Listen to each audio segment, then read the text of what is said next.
तो पहले उदाहरण संविधान के लिए देखते हैं। तो संविधान के महत्व पर संविधान केवल वकीलों का दस्तावेज नहीं है, यह जीवन का वाहन है और इसकी आत्मा हमेशा युग की भावना है। बी आर अम्बेडकर ने कहा है।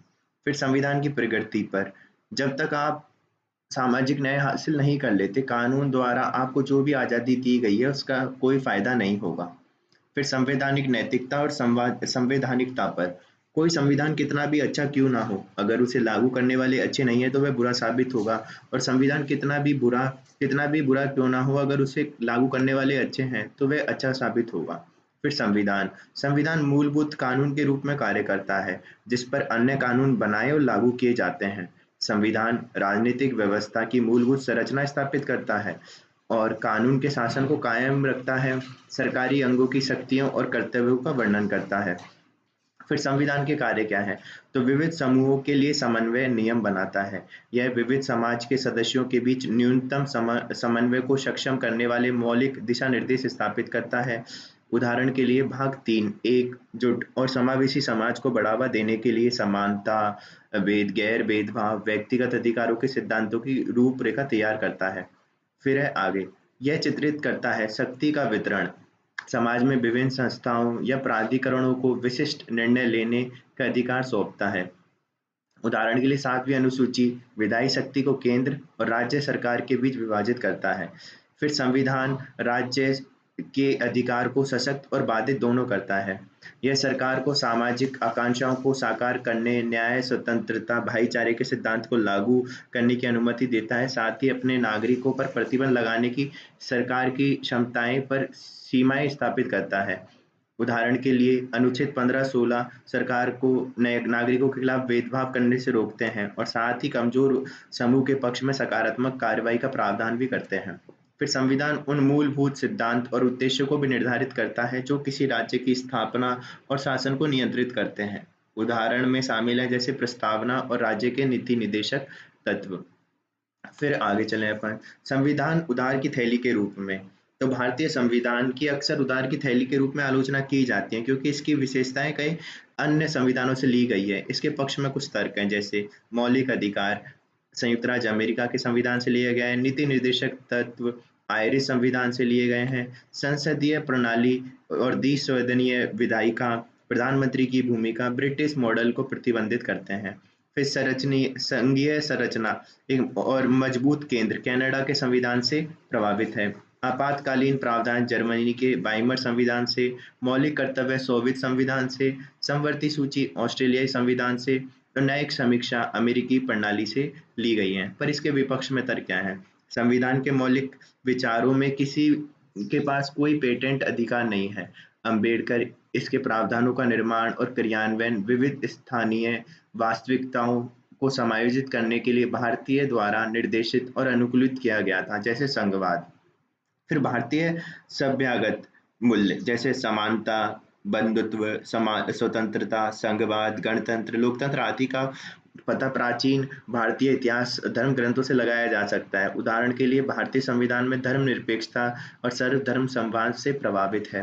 फिर ऋग्वेद में सभी प्राणियों की एकता, जाति या धर्म के आधार पर भेदभाव की अनुपस्थिति के विचार पर जोर देता है। फिर अर्थशास्त्र व्यक्तिगत स्वतंत्रता, संपत्ति के अधिकार को सुशासन का आवश्यक घटक कहता है। फिर प्राचीन भारत में महासंघ, महान सभा की स्थापना को गणतंत्र का प्रारंभिक रूप माना जाता है।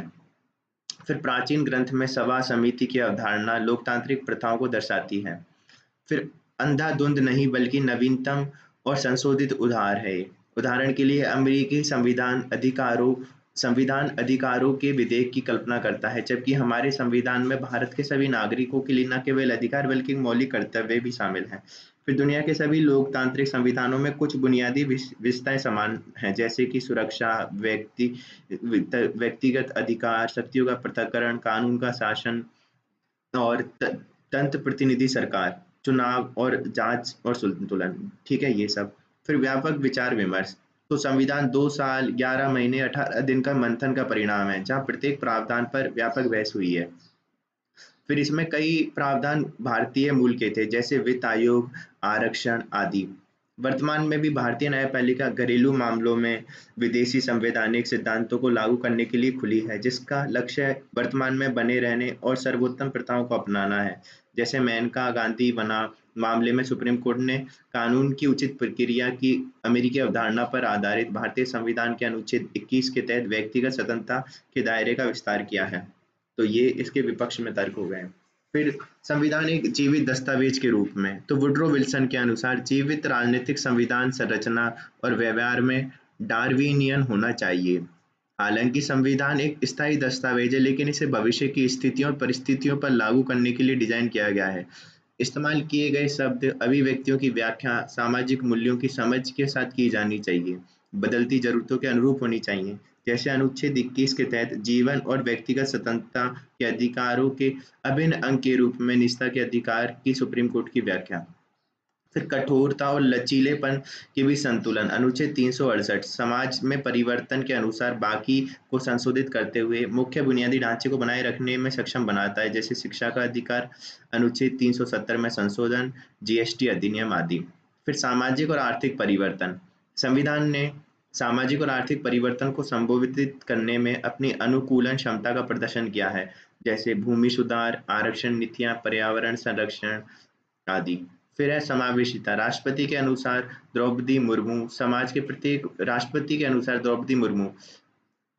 के प्रत्येक वर्ग के प्रति अपनी संवेदनशीलता, लोकतंत्र के प्रत्येक स्तर तथा प्रशासन के प्रत्येक पहलू के प्रति जागरूकता के कारण निर्माताओं ने एक व्यापक संविधान का निर्माण किया। चूंकि संविधान निर्माताओं के पास भावी पीढ़ियों के लिए उनकी आवश्यकताओं के अनुरूप व्यवस्था बनाने के अधिकार के बारे में विचार स्पष्ट थे, इसलिए संवैधानिक संशोधनों का प्रावधान संविधान में ही शामिल किया गया था।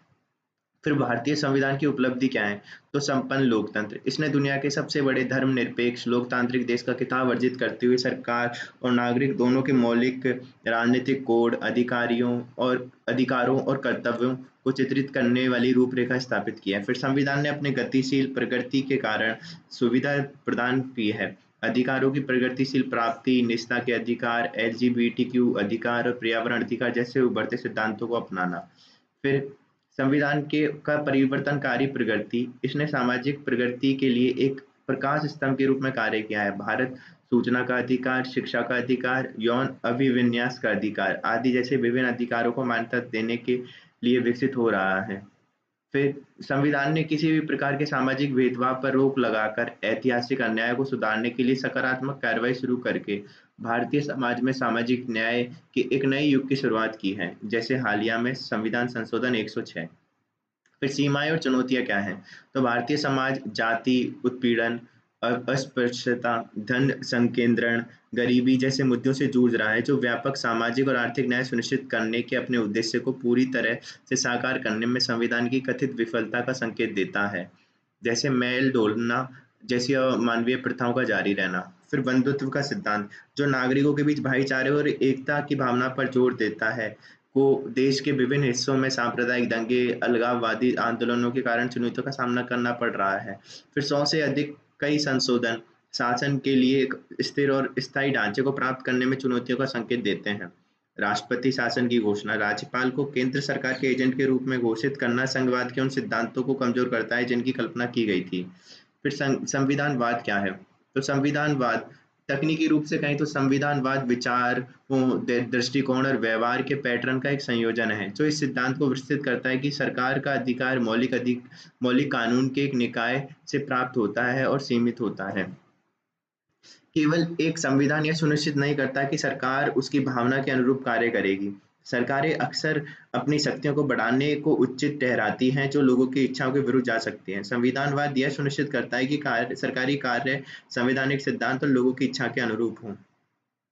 आईआर कोलो मामले में सुप्रीम कोर्ट ने माना कि संविधानवाद एक कानूनी सिद्धांत है, जिसके लिए सरकारी शक्ति का प्रयोग पर नियंत्रण की आवश्यकता होती है, ताकि यह सुनिश्चित किया जा सके कि यह उन लोकतांत्रिक सिद्धांतों को नष्ट नहीं करता जिन पर यह आधारित है। फिर रामेश्वर प्रसाद मामले में सुप्रीम कोर्ट ने माना कि सरकार की संवैधानिकता या संवैधानिक प्रणाली निरपेक्षता से घृणा करती है।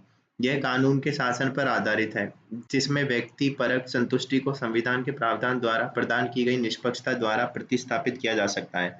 फिर संवैधानिकता के सिद्धांत क्या हैं?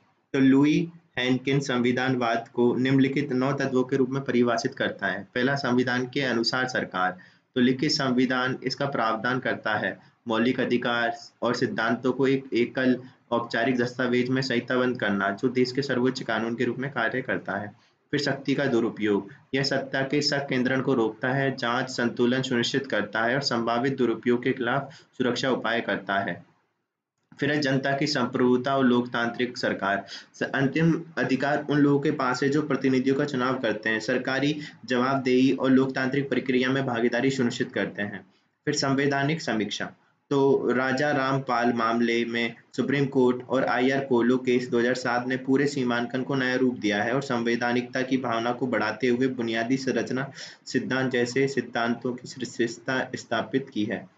फिर है स्वतंत्र न्यायपालिका, तो यह सुनिश्चित करने के लिए कि कानूनों को निष्पक्ष रूप से लागू किया जाए, व्यक्तिगत अधिकारों की रक्षा की जाए, बाहरी प्रभाव के बिना कानूनों के शासन को कायम किया जाए। फिर व्यक्तिगत अधिकारों के विधेयक के अधीन सीमित सरकार। सरकार की शक्तियां एक संविधान द्वारा प्रतिबंधित हैं, जो व्यक्तिगत स्वतंत्रता की रक्षा करती हैं और मनमाने और अन्यायपूर्ण कार्यों पर रोक लगाती हैं। फिर कानून का शासन, यह सुनिश्चित करता है कि कानून सभी व्यक्तियों पर समान रूप से लागू हो, समानता और कानूनी पूर्वानुमान को कायम रखा जाए। साथ ही मनमानी कार्रवाइयों को रोकने और मौलिक अधिकारों की रक्षा के लिए सरकारी शक्तियों को परिभाषित कानूनी सीमाओं के भीतर प्रतिबंधित किया जाए। फिर सेना पर नागरिक नियंत्रण, तो नागरिक निर्वाचित अधिकारी सेना पर नियंत्रण रखते हैं। यह सुनिश्चित करते हैं कि यह लोकतांत्रिक संस्थानों के अधीन रहे और राजनीतिक हस्तक्षेप को रोके। फिर संविधान के कुछ हिस्सों या संपूर्ण के संचालन को निलंबित करने के लिए कोई राज्य शक्ति या बहुत सीमित और सख्ती से सीमित राज्य शक्ति नहीं है। ठीक है, तो ये हो गए किसके संवैधानिकता के सिद्धांत। संविधान के अनुसार सरकार, शक्ति का विभाजन, जनता की संप्रभुता और लोकतांत्रिक सरकार, संवैधानिक समीक्षा, स्वतंत्र न्यायपालिका, व्यक्तिगत अधिकारों के विधेयक के अधीन सीमित सरकार, कानून का शासन, सेना पर नागरिक नियंत्रण और ये सब। फिर संवैधानिक नैतिकता, तो संवैधानिक नैतिकता कोई स्वाभाविक भावना नहीं है, इसकी खेती करनी होगी। संवैधानिक नैतिकता का तात्पर्य लोकतंत्र में संविधान के मूल सिद्धांत और भावनाओं का पालन करना है। यह केवल संवैधानिक प्रावधानों का उनके शाब्दिक अर्थों में पालन करने तक ही सीमित नहीं है, बल्कि इसमें एक समावेशी और लोकतांत्रिक राजनीतिक प्रक्रिया के प्रति प्रतिबद्धता शामिल है, जिसमें समाज के व्यक्तिगत और सामूहिक दोनों हित संतुष्ट होते हैं। फिर परिवर्तनकारी संविधानवाद, इसमें समाज में समानता, स्वतंत्रता, बंधुत्व और गरिमा जैसे सिद्धांतों को स्थापित करना और समाज को बेहतरी के लिए बदलने के संविधान के प्राथमिक लक्ष्य को प्राप्त करना शामिल है। यह समाज में नैतिकता के गठन के बजाय संवैधानिक नैतिकता को सर्वोपरि महत्व देने की कोशिश करता है। फिर संवैधानिक नैतिकता के तत्व क्या हैं? तो rule of law, individual liberty, right to equality, freedom of choice. फिर है preamble, freedom of expression, social justice, procedure establish by law और ड्यू प्रोसेस ऑफ लॉ। फिर भारतीय संविधान के तहत संवैधानिक नैतिकता, तो प्रस्तावना, संविधान की प्रस्तावना न्याय, स्वतंत्रता, समानता, बंधुत्व सहित मार्गदर्शक मूल्यों को स्पष्ट करती है, जो कि संवैधानिक नैतिकता की नींव बनाती है। फिर मौलिक अधिकार, संविधान नागरिकों को मौलिक अधिकारों की गारंटी देता है, जो व्यक्तिगत स्वतंत्रता और स्वतंत्रता के प्रति प्रतिबद्धता को दर्शाते हैं। मौलिक अधिकारों को लगातार बढ़ता दायरा संवैधानिक नैतिकता के आदर्शों के साथ तालमेल का सुझाव देता है। फिर राज्य के नीति निर्देशक तत्व, अनुच्छेद 38, 39, 41 दूसरों के बीच डीपीएसपी के भीतर राज्य के लिए सामाजिक आर्थिक लक्ष्यों और सिद्धांतों की रूपरेखा तैयार करते हैं। सामाजिक न्याय, समानता और व्यक्तिगत कल्याण के प्रति प्रतिबद्धता को दर्शाते हैं। फिर शक्तियों का पृथकीकरण, अनुच्छेद 50 संवैधानिक ढांचा विधायी, कार्यकारी और न्यायिक शाखाओं के बीच शक्तियों का पृथक्करण स्थापित करता है, जांच और संतुलन की एक प्रणाली को बढ़ावा देता है और जवाबदेही सुनिश्चित करता है और शक्तियों के दुरुपयोग को रोकता है।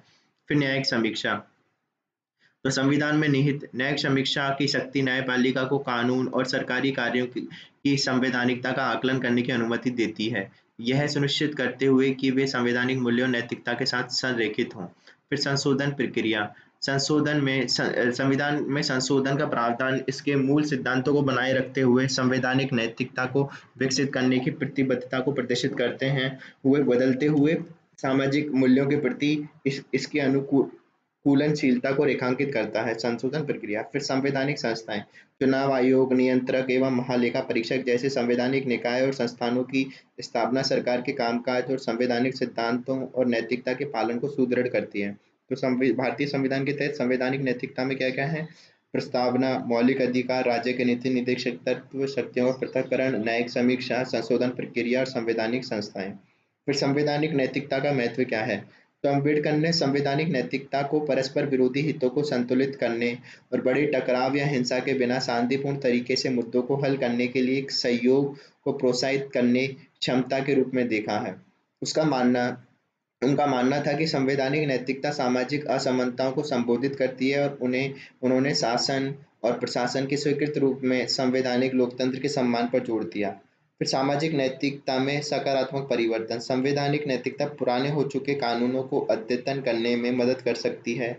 ग्रेनविले ऑस्टिन के अनुसार संवैधानिक नैतिकता एक जीवन सिद्धांत है जो समय के साथ विकसित होता है और समाज को उच्च आदर्शों और प्रगतिशील परिवर्तन की ओर मार्गदर्शन करता है। जैसे सती प्रथा पर रोक लगाने वाले कानून के बाद सती प्रथा के प्रति सामाजिक दृष्टिकोण में बदलाव आया है। फिर राष्ट्रीय राजधानी के क्षेत्र में दिल्ली सरकार बना भारत संघ। सुप्रीम कोर्ट ने संवैधानिक नैतिकता को दूसरा बुनियादी संरचना सिद्धांत के बराबर बताया है और यह कहा कि इसमें संविधान के केवल स्वरूप और प्रक्रियाओं के अलावा और भी बहुत कुछ शामिल है जो सामाजिक आत्मनवीकरण को सक्षम बनाने की एक रूपरेखा प्रदान करता है। सार्वजनिक ट्रस्ट का निर्माण करता है। जैसे कि दिल्ली के उपराज्यपाल मामले में सुप्रीम कोर्ट ने संवैधानिक नैतिकता को एक शासकीय विचार के रूप में घोषित किया जो लोकतांत्रिक संस्था में लगे लोगों के विश्वास को संरक्षित करने की आवश्यकता पर प्रकाश डालता है। फिर मौलिक सिद्धांतों का समर्थन। यह सुनिश्चित करता है कि न्याय, स्वतंत्रता, समानता, बंधुत्व के मूल मूल्य कानून की व्याख्या और कार्यान्वयन का मार्गदर्शन करते हैं। फिर जवाबदेहिता सुनिश्चित करता है। कैसे सरकार और सार्वजनिक संस्थानों को संविधान में निहित सिद्धांतों के प्रति जवाबदेह बनाता है। नानी पालकीवाला के अनुसार संवैधानिक नैतिकता बहुमत का अत्याचार के विरुद्ध सुरक्षा का कार्य करती है और अल्पसंख्यक और व्यक्तियों के अधिकारों के लिए महत्वपूर्ण है। फिर एक है संवैधानिकता और संवैधानिक नैतिकता के बीच अंतर। तो संविधानवाद और संवैधानिक नैतिकता।